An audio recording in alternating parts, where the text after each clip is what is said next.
Madame, Monsieur, bonsoir. Merci de suivre cette grande édition du journal télévisé sur Canal Congo Télévision. À l'Assemblée nationale, la plénière ce lundi était consacrée aux réponses du groupe de 13 sur les préoccupations soulevées lors du débat général sur la réforme de la loi électorale. Ces groupes de députés nationaux et personnalités sociopolitiques proposent entre autres la consécration de remboursement des cautions pour la candidature déclarée irrécevable. Aussi, le G13 n'est pas d'avis pour l'insertion de la proposition de loi Tiani. Autre détail dans cet élément que nous propose Nancy Luka. Au cours de cette plénière consacrée aux réponses du G13 sur les préoccupations soulevées lors du débat général sur la réforme de la loi électorale, ce groupe de 13 a proposé la consécration du remboursement des cautions pour les candidatures déclarées irrécevables. Il soutient la proposition des autres députés visant à réduire significativement les cautions des candidatures par les mécanismes de paiement des frais de dépôt par liste et non par siège, car, estime ce groupe, des députés nationaux et personnalités sociopolitiques, cette réduction pourra contribuer à la réduction du taux de détournement des deniers publics dans la mesure où la plupart des chefs politiques prennent part à la gestion du pays et sont de plus en plus tentés de toucher à la caisse de l'État pour financer les élections au sein de leur parti politique. Le G13 insiste sur la nécessité d'exclure du jeu électoral toutes les personnes qui ont été condamnées pour crimes dits imprescriptibles, notamment les crimes de guerre et les crimes contre l'humanité. Abordant la préoccupation sur l'exclusion du candidat président de la République qui n'a pas ses deux parents d'origine congolaise, le G13 d'indiquer qu'actuellement, le monde se construit autour de la citoyenneté et le respect des normes et droits établis.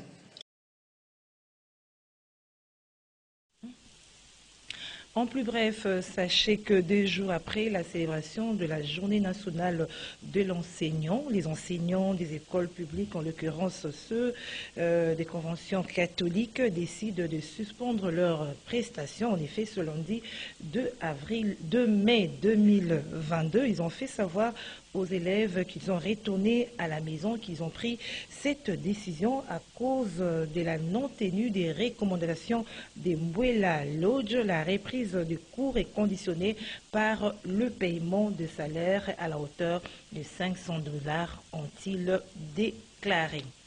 Et puis on parle autre chose, un des groupes armés œuvrant à l'est de la République démocratique du Congo, à savoir CMC-FADP, s'est dit prêt à construire la paix à l'est de la République démocratique du Congo après avoir pris part au mini-sommet tenu à Nairobi au Kenya. C'est en tout cas ce qu'a déclaré le président de ce groupe armé, Nicolas Bigembe, à son retour en ville de Goma, comme nous dit notre correspondant sur place, José Boulafou.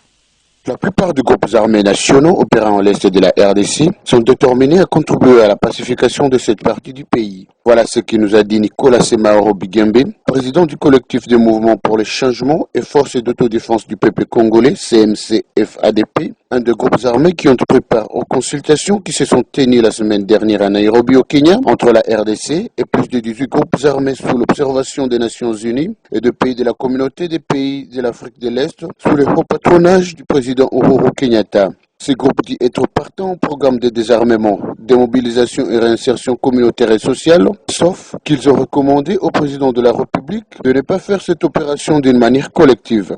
Mais pourquoi? Je vous donne un cas d'un militaire qui a fait 10 ans dans l'armée. Il ne connaît que l'arme, il ne connaît que manier l'arme. Le prendre et le ramener dans la vie civile, c'est créer un autre bandit. Le représentant du président de la République, nous avons été clairs que la démobilisation collective n'est pas recommandable. N'est pas recommandable du fait qu'il y a ceux qui veulent travailler sous les drapeaux, servir les pays sous les drapeaux. Il y a également ceux-là qui veulent rentrer dans la vie civile. Alors ceux-là qui veulent rentrer dans la vie civile, ils sont candidats naturels au programme de DRC. Mais nous avons sollicité au point du président de la République que ceux-là qui veulent servir sous les drapeaux puissent aussi être considérés. Nicolas Bigembe ajoute qu'ils ne combattent jamais les FARDC, mais ces groupes armés étrangers qui déstabilisent le pays. Combattre les FARDC, c'est notre armée.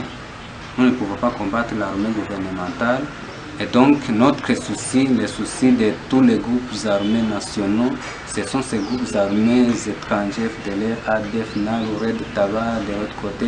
Donc si ces groupes armés étrangers étaient démantelés ou une solution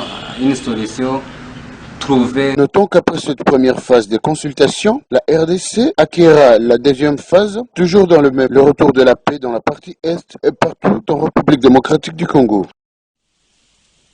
Le président de l'Union des Républicains, Norbert Louyeye, qui tient à la tenue du dialogue issu de l'accord cadre d'Addis Abeba pour sortir la République démocratique du Congo de la crise, dit-il, déclare avoir constaté qu'une confusion a été créée dans le communiqué sanctionnant la fin de travaux du sommet de chefs d'État de la communauté d'Afrique de l'Est. Suivez Norbert Louyeye au micro de Yves Léchouang.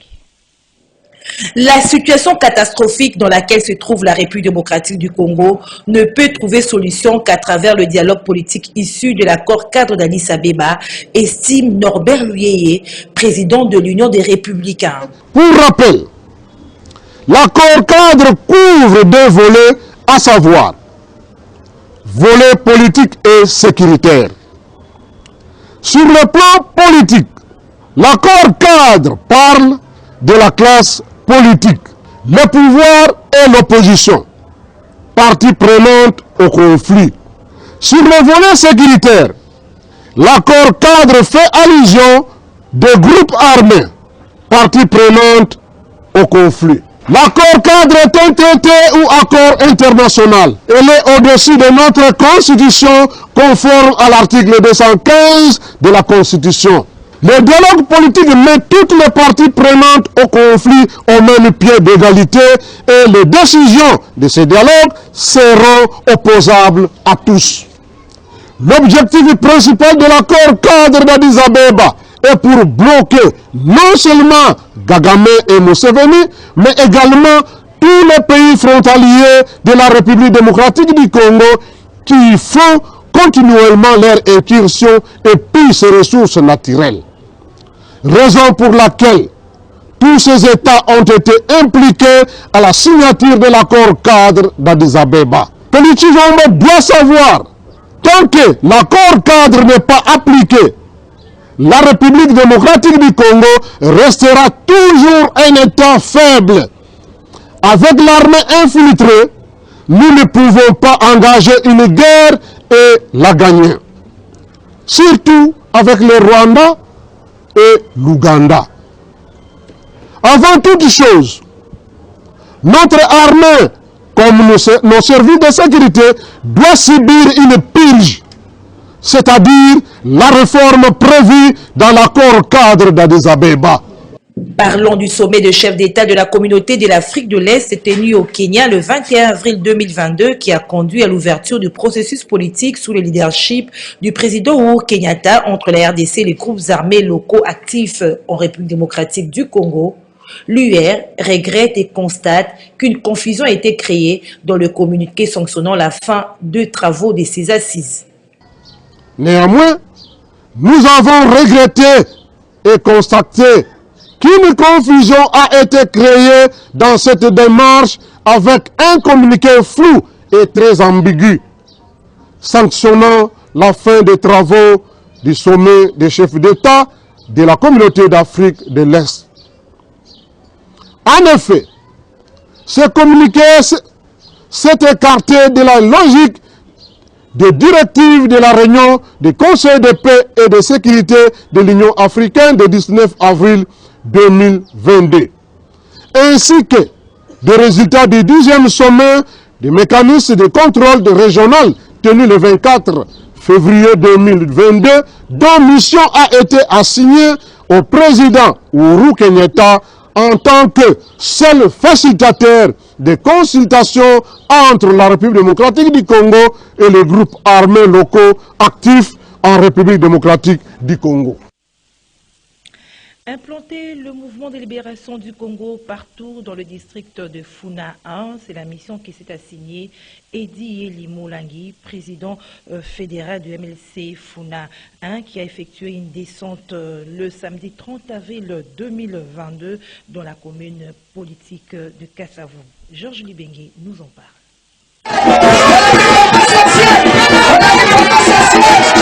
Ensuite, samedi 30 avril de la grande tournée dans les communes politiques du district de la Funa 1 du président fédéral Edi Eli dans la commune de Kassavougou. Cela après avoir été dans la commune de Kalamou et celle de Ngirengeri. Le numéro 1 MLC Funa 1 poursuit la vision du président national du MLC, Jean-Pierre Bemba Gombo, qui est la mobilisation, la sensibilisation et l'implantation de ces partis politiques à travers toute la République.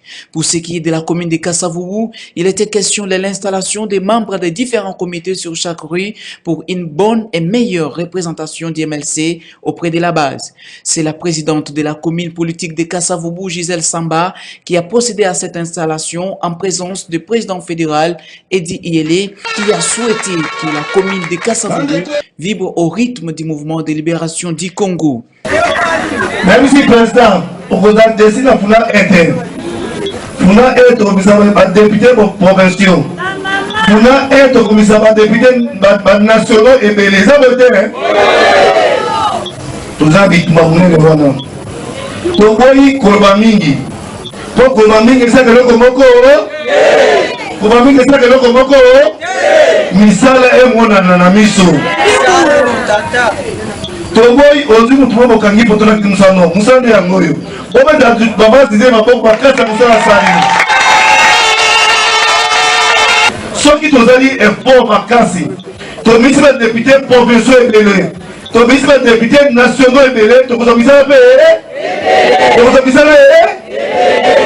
Il y a une mission pour qu'on appelle Singaï. Il y a une mission pour qu'on appelle Singaï.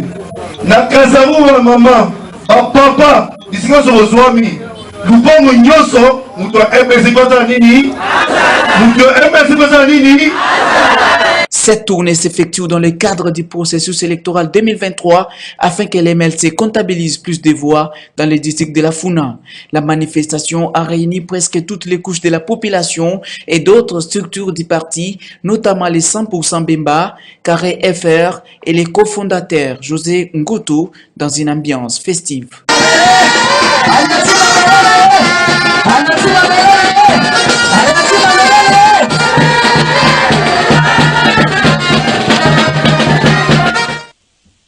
Élection des gouverneurs de province à problème, c'est pour le 6 mai prochain et dans le Kasaï central. John Kabeya Chikai, cadre de l'Union pour la démocratie et le progrès social et candidat gouverneur de cette province, séjourne depuis quelques jours dans la ville de Kananga pour battre campagne en vue de sa victoire écrasante. Ses candidats favoris a eu droit à un accueil plus que chaleureux en tant que fils du terroir, lui réservé par la population de Kananga, nous dit Nancy Leka dans ce reportage. À son arrivée le vendredi 29 avril 2022 à l'aéroport national de Kananga, le candidat gouverneur du Kasaï central pour le compte de l'Union pour la démocratie et le progrès social UDPS, John Kabeya Chikai, a eu droit à un accueil plus que chaleureux de la part des sympathisants et militants du parti présidentiel. Ses candidats favoris à l'élection de gouverneur de province étaient contraints par la population de faire une marche à pied de l'aéroport jusqu'au centre-ville. Une procession qui a permis à John Kabeya de palper du doigt le problème des délabrements des infrastructures routières du Kasaï central.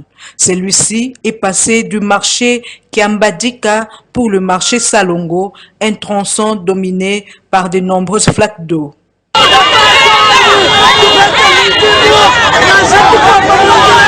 John Kabeya a poursuivi sa marche à pied jusqu'au point de chute où il devait tenir son meeting. Pour sa part, le président fédéral de l'UDPS, Gabriel Ilunga, s'est réjoui d'avoir joué sa participation.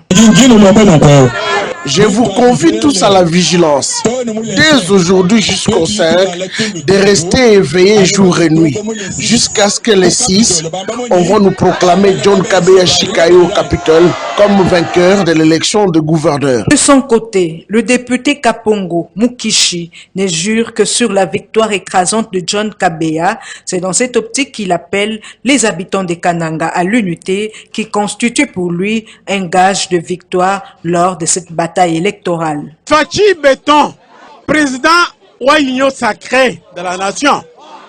Le président de l'Union sacrée de la nation, Fachi Béton, m'a désigné comme aîné pour venir dans cette mission. Il m'a dit qu'il veut obtenir de bons résultats du Kasaï central. Demande à mes frères que ceux qui sont opposés et divisés se réconcilient et que tu me ramènes ici John Kabeya Shikai comme gouverneur du Kasaï central.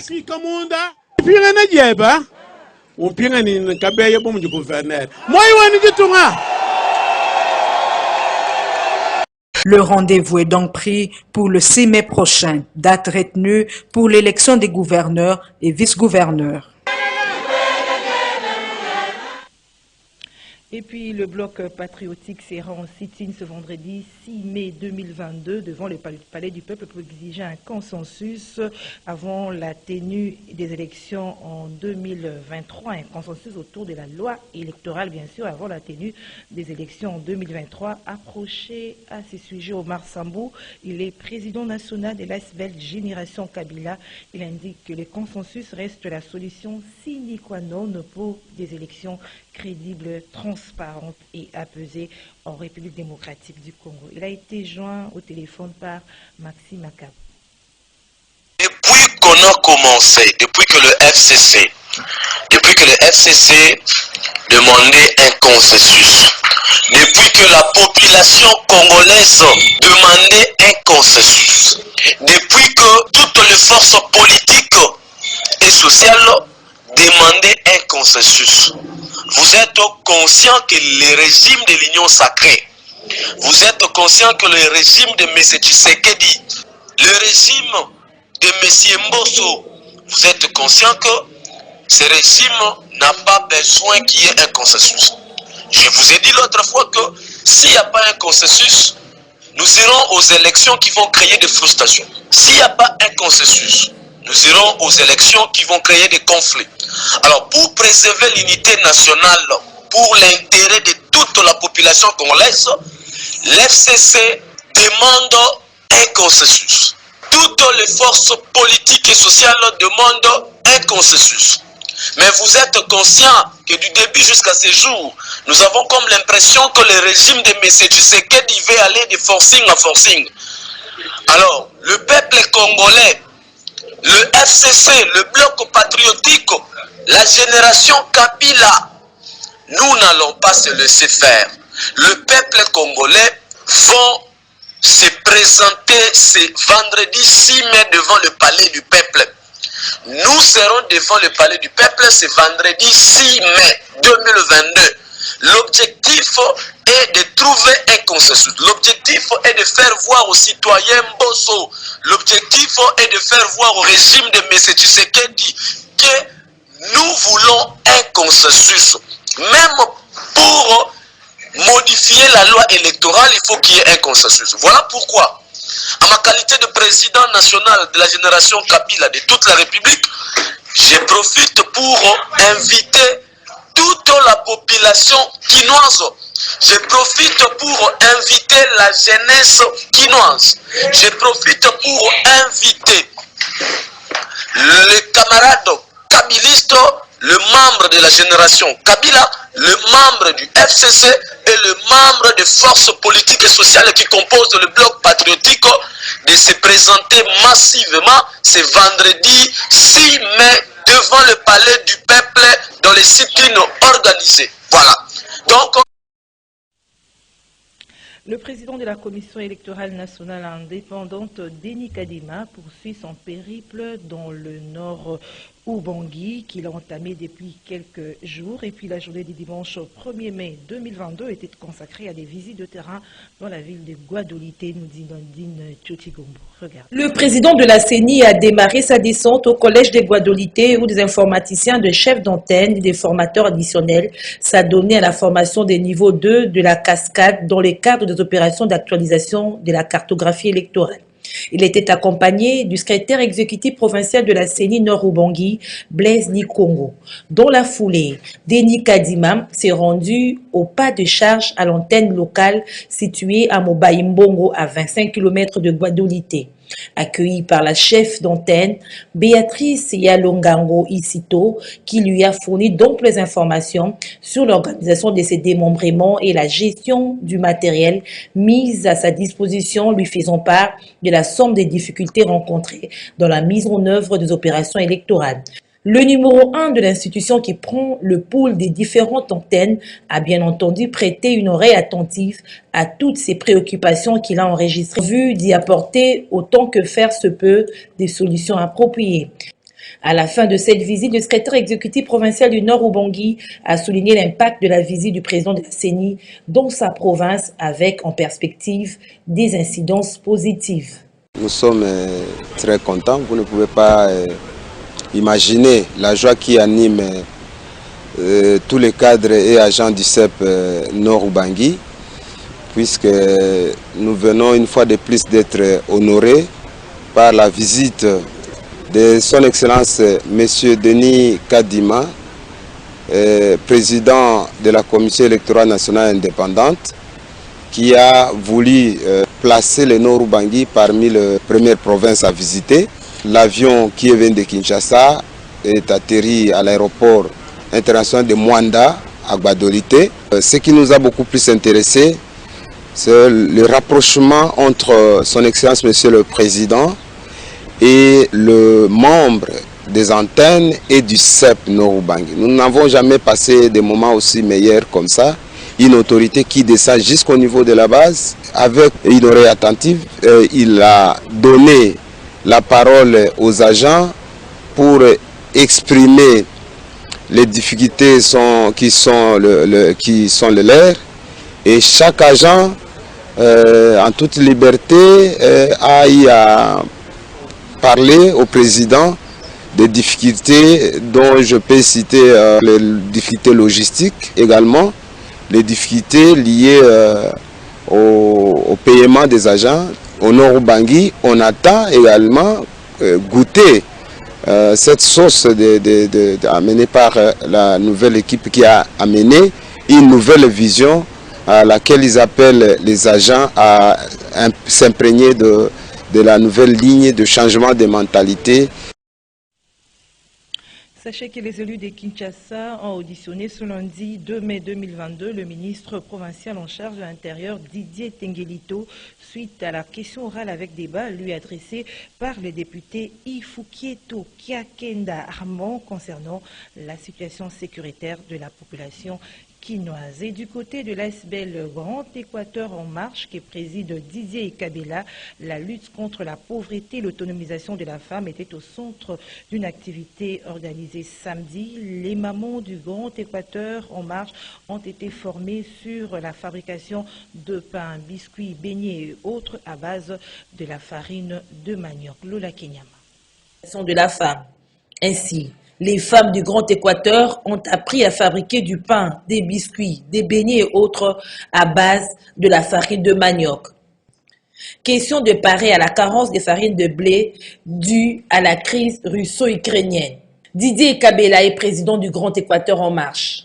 L'ASBEL Grand Équateur en marche a retenu la date du 30 avril comme une date réservée à la maman du Grand Équateur dans le cadre de la lutte contre la pauvreté et l'autonomisation de la femme.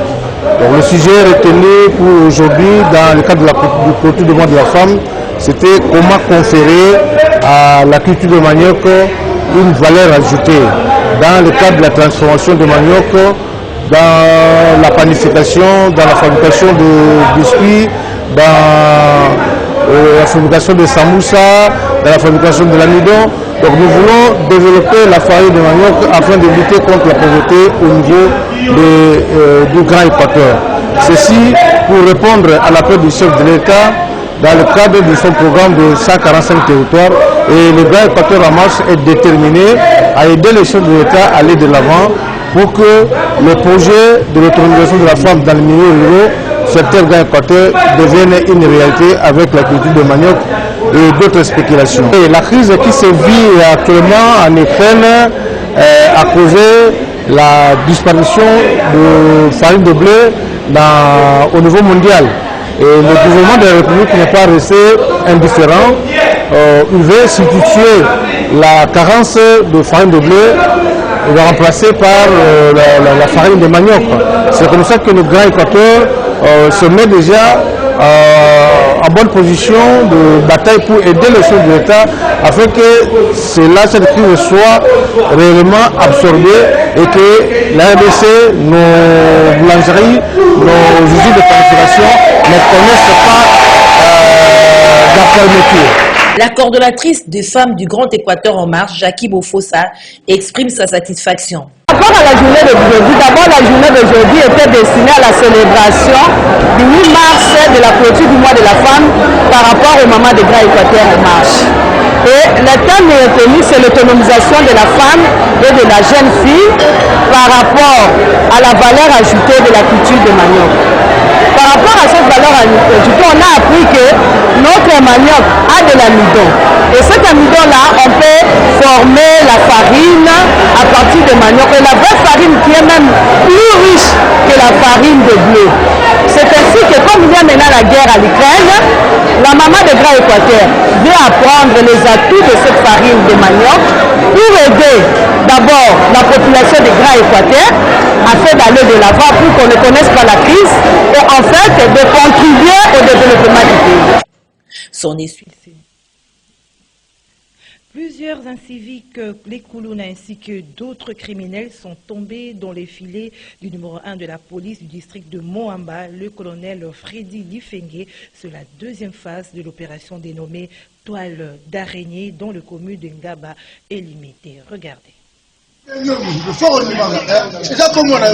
Les numéro 1 de la police du district de Moamba ne jurent que sur la quiétude de la population de ce coin du pays, d'où la poursuite de l'opération dénommée que autres criminels.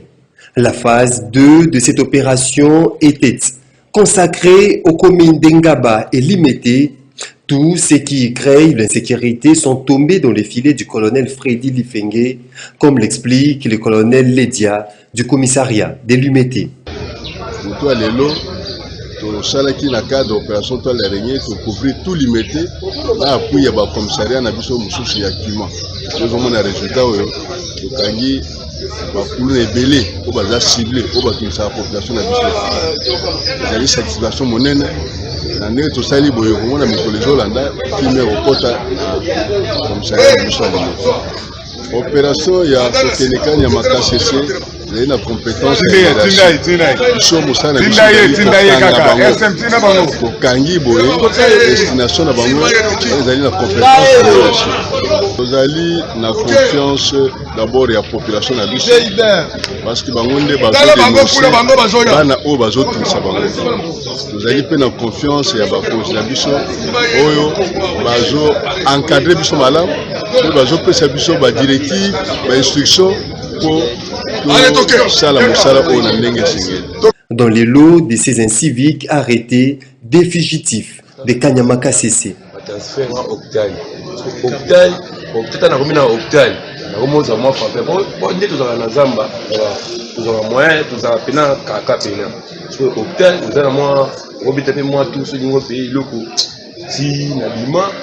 Tuna pia ve mumbo ya muliki nsela na tuna oyo zile ki alisi na nzela oyo emibu eki katanga oyo eki chikapu na tambola na beta un mois na 2 semaines na 4 jours na koya na e abeti leti une semaine Une seule direction pour ces inciviques, c'est Kanyamaka CC afin de devenir utile à la société. En religion, c'est ce lundi 2 mai 2022 que le croyant musulman à travers tous les continents ont clôturé le mois de Ramadan et Richie Matomina et Nancy Ileka se sont rendus à la mosquée d'Isoki dans la commune de Kinshasa pour faire le constat. Débuté le samedi 2 avril 2022, les croyants musulmans du monde entier ont clôturé la fête d'Idil Fitri, autrement dit Ramadan, ce lundi 2 mai 2022. Plusieurs islamistes se sont regroupés dans différentes mosquées pour clôturer cette fête. Tel est le cas de ce groupe de fidèles d'Allah de Kinshasa qui s'est réuni à la mosquée Al-Issan, située sur l'avenue Mafuta dans la commune de Bumbu, à la direction Assosa, dans le but d'intercéder en faveur de leurs problèmes, en vue de recevoir la visitation divine. Ceux-ci ont profité de l'occasion pour introduire leurs requêtes de prière auprès d'Allah afin d'obtenir miséricorde et des réponses favorables susceptibles de changer leur comportement et leur situation sociale. Sachez que pendant ce mois saint par excellence, pour la communauté islamique, il leur a été recommandé d'observer un mois de jeûne et prière sans manger ni boire, y compris s'abstenir de faire des relations sexuelles. Ajoutez à cela de poser des œuvres de charité aux personnes qui leur sont familières. En sport, pour terminer, la Fédération internationale de football, l'association FIFA, a sanctionné doublement la République démocratique du Congo pour mauvais comportement de ses supporters lors de 2 rencontres face au Maroc au barrage de la Coupe du Monde. Autre détail avec John Mukadi. No, bueno, con pocos de estos, si te digo la verdad, en Bocani no para, te pones a nombrarlo, la verdad es que ninguno es un tirillas, cuidado, ahora tira el gol. C'est pour le mauvais comportement des supporters lors de des rencontres face au Maroc, au barrage de la Coupe du Monde, que la Fédération internationale de football, l'association FIFA, a sanctionné doublement la République démocratique du Congo. La première punition a été occasionnée lors du match aller disputé à Kinshasa, au Stade des Martyrs, où il y a eu de jets d'objets, envahissement du terrain, manquement au maintien de l'ordre dans les stades et mauvaise organisation du match. Ainsi, l'organisateur mondial du football a infligé un match à huis clos au Léopard et une sanction financière allant jusqu'à 120 000 francs suisses, soit 123 165 $ américains. Dans la deuxième punition, la RDC a été inculpée pour mauvais comportement de ses supporters à Casablanca. Une amende de 5 000 francs suisses, soit 5 131,9 $, devra être à nouveau payée par la RDC. La FECOFA a donc l'obligation de payer ses amendes correctionnelles. Voilà, ce journal est fini. Madame, Messieurs, merci de nous avoir suivis. Portez-vous bien. Au revoir.